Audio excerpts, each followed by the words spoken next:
Ce mercredi 5 juin, c'est la journée mondiale de l'environnement. Alors qu'on connaît aujourd'hui les premiers déplacés climatiques en France, dans le Pas-de-Calais, où des dizaines de foyers vont être contraints de quitter leur maison, comme le font déjà près de 40% des exilés qui arrivent en Europe, la protection de l'environnement et la lutte contre le changement climatique sont des problèmes cruciaux pour chacune et chacun d'entre nous, mais aussi pour tous les êtres humains de cette planète. Je suis le premier Français à avoir condamné l'État français pour son inaction climatique et qui a ouvert la voie à toutes les citoyennes et tous les citoyens européens à la justice climatique européenne par ma plainte à la Cour européenne des droits de l'homme. Je suis extrêmement attaché à la protection du climat, de l'environnement et des droits humains. Je l'ai prouvé sur le terrain comme maire de la ville de Grande-Synthe, que j'ai administré durant plus de 18 ans. Ma ville a par exemple été sacrée Grand Prix national de l'arbre et capitale française de la biodiversité. J'ai aussi permis d'accueillir dignement en 2015 des milliers d'exilés qui fuyaient la guerre en Syrie, le terrorisme ou la misère. J'ai enfin réalisé de grosses économies d'énergie sur la commune et affecté ces économies à la création d'un minimum social garanti pour faire en sorte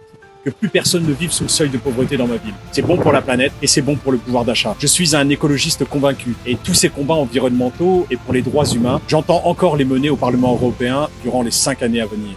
Et pour remporter ces combats, il faut s'attaquer à ce modèle capitaliste et ses dérives ultralibérales qui gouvernent tout. Nos gouvernants français et européens ne seront que les vassaux des nantis qui contrôlent ce système. C'est l'une des principales raisons pour laquelle j'ai choisi de rejoindre la liste de l'Union populaire et de la France insoumise menée par Manon Aubry. Une liste de combat avec des candidates et des candidats très engagés, très proches des aspirations populaires, avec ce programme clair, sans concession et très bien noté par toutes les organisations environnementales. Le 9 juin, pour réellement faire gagner l'écologie, le pouvoir d'achat, l'humanité, les services publics, la protection des travailleurs, pour assurer un avenir serein à nos enfants et nos petits-enfants, mais aussi pour la paix, je vous demande de voter et de faire voter le plus largement possible pour la liste conduite par Manon Aubry, présentée par la France insoumise et l'Union populaire le 9 juin.